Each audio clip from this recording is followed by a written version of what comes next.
Ladies and gents, I give you a man coming undone after his hurricane PR stunt backfires in his face. The federal government is not being responsive, but they're having a very hard time getting the president on the phone. His supporters are running the same old tired playbook that they did with Maui and they did with East Palestine. So not only was Joe Biden on top of this, he signed the disaster declarations even before the storms hit to make sure that there would be no delay in goods and services. Donald Trump's social media posts contain blatant lies, like Governor Kemp can't reach the president. Governor Kemp gave a press conference yesterday where he said, I just spoke to the president. He has promised me every single thing that I need. And there's only one president that we are talking about who actually has denied relief for one of these states. In 2017, Roy Cooper asked after Hurricane Matthew for a lot of money, and he got 1% of his ask. They denied 99% of what he was asking for after that hurricane came. Stop! He's already dead. That's right, the man who thought it appropriate to free throw paper towels at a crowd in the wake of a natural disaster thought the best way to help those in need after Hurricane Helene was to go to impacted areas and lie about the current administration's response. Colour me shocked. The former president and Republican nominee claimed upon landing in Valdosta that President Biden was, quote, sleeping and not responding to Georgia Governor Brian Kemp. And he repeated the claim at an event with reporters after being told that Kemp said he had spoken to Biden. And have you reached out to President Biden about federal relief efforts? No, I haven't reached out to him. No, I think he's sleeping right now, actually. I just spoke, the president just called me yesterday afternoon. I missed him and called him right back.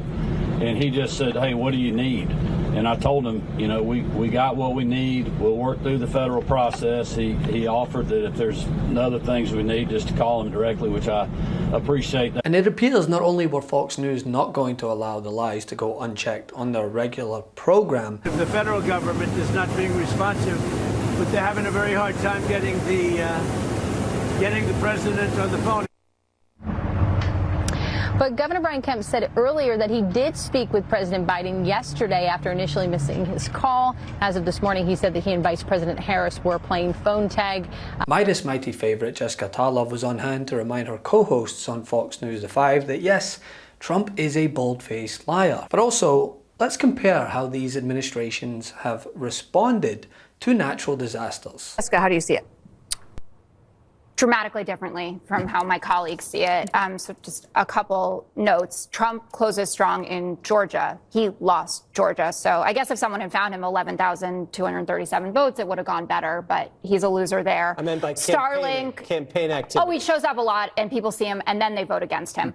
Starlink, there are 40 satellites that are already going. Okay. In Maui, by the way, the $700 was the FEMA limit. So Donald Trump and his supporters are running the same old tired playbook that they did with Maui and they did with East Palestine. So not only was Joe Biden on top of this, he signed the disaster declarations even before the storms hit to make sure that there would be no delay in goods and services. Donald Trump's social media posts contain blatant lies, like Governor Kemp can't reach the president. Governor Kemp gave a press conference yesterday where he said, I just spoke to the president. He has promised me every single thing that I need. McMaster from South Carolina, also a conservative, getting everything that he wants, and then Roy Cooper as well. And there's only one president that we are talking about who actually has denied relief for one of these states. In 2017, Roy Cooper asked after Hurricane Matthew for a lot of money, and he got 1% of his ask. They denied 99% of what he was asking for after that hurricane came. There are 3,300 FEMA personnel there, 5,500 National Guardsmen from 11 states, and search and rescue from 19 states.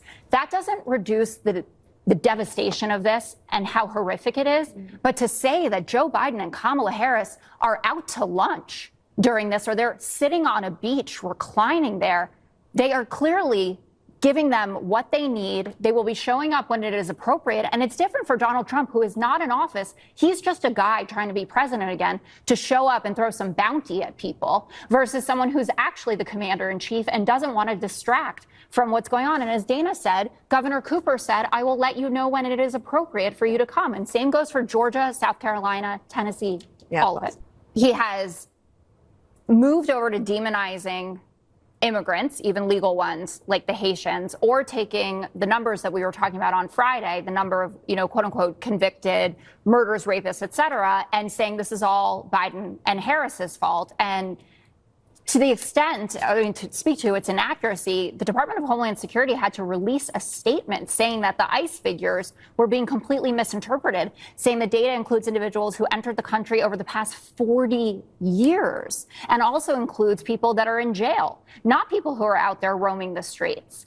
And that's obviously a key piece of information in this puzzle. And the American public is smart enough to know that the narrative that Donald Trump is putting forward does not accurately represent what's going on. It doesn't mean there aren't problems, but it does mean that they want more nuance than they're eating the cats, they're eating the dogs, get them out. I couldn't find the counter numbers to what ICE had released, and I definitely looked for them. It doesn't matter. The numbers are... It does. No, it doesn't. It does.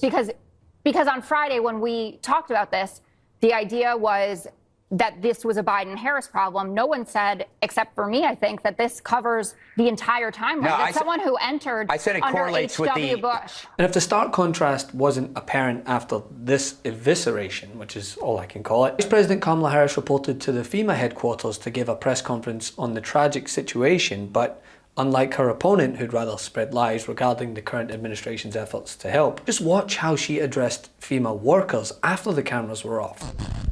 I'm going to move this microphone.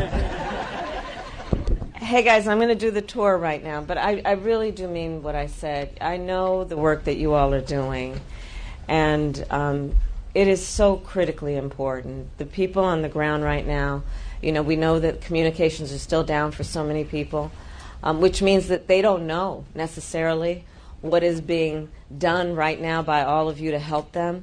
But I know, based on what you all historically have done, that the folks on the ground who have been impacted, I'm sure, have faith that you all are here right now, as you are, and that they know in their hearts that you all are working around the clock as you've been. And I know it takes a lot out of you, and you're seeing a lot of pain, you're seeing the destruction, you're seeing the damage, and it's the work that you all have dedicated your lives to doing. So I just wanted to come by truly to say thank you to all of you, because it takes a lot out of you.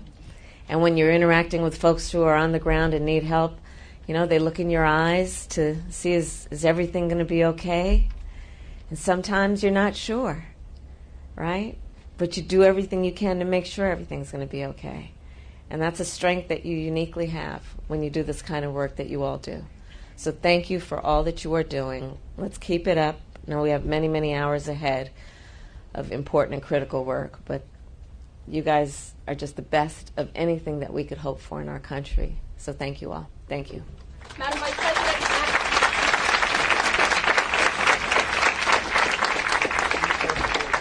Quite blatant, the stark difference between someone who genuinely cares for those impacted by these disasters versus someone who's just looking to utilize it for political gain. All Trump has done in the wake of this disaster is use the damage wrought by Helene to attack Vice President Kamala Harris and suggest that she and Biden are playing politics. He had been saying on Truth Social that he believes Democrats, specifically the governor of North Carolina and the federal government, had been intentionally denying aid to Republican parts of the Tar Heel state. I asked him what, if any, evidence he had to back that up. You can see what he said here.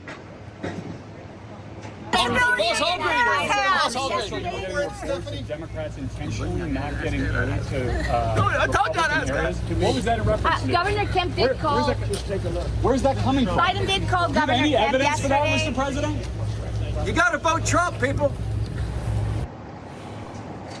Very difficult to hear his response there on that clip, Katie, but his answer was, take a look. Essentially, I've got nothing to show you right now.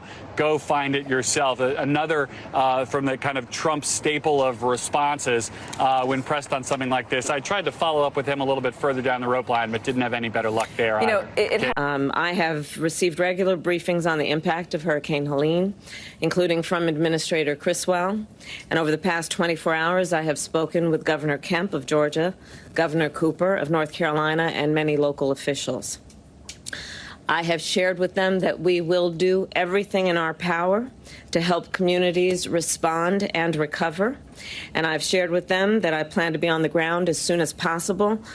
But as soon as possible without disrupting any emergency response operations, because that must be the highest priority in the first order of business. The devastation from Hurricane Helene is immense. Millions of Americans are without power. Thousands of families have lost their homes. Entire neighborhoods have been destroyed. Major roads have been blocked or damaged, leaving entire towns inaccessible at this very moment. Already, nearly 100 people have been confirmed dead, and hundreds more are missing. The destruction we have seen in Alabama, Florida, Georgia, North Carolina, South Carolina, Tennessee, and Virginia is heartbreaking. In coordination with state and local officials, President Biden and I will continue to make sure that communities have the support and the resources that they need, not only to respond to this storm and its immediate aftermath, but also the resources they will need to recover. So far, more than 3,300 federal personnel are on the ground to assist with recovery efforts. They are deploying food, water, and generators. And we continue to work with teams on the ground to restore water and power as quickly as possible. To everyone who has been impacted by this storm, and to all of those of you who are rightly feeling overwhelmed by the destruction and the loss, our nation is with you. And President Biden and I, and all of the folks behind me, are with you. Irony, huh? There's always room for it with the MAGA contingent. Hey Meidas Mighty, love this report? Continue the conversation by following us on Instagram @MeidasTouch to keep up with the most important news of the day. What are you waiting for? Follow us now.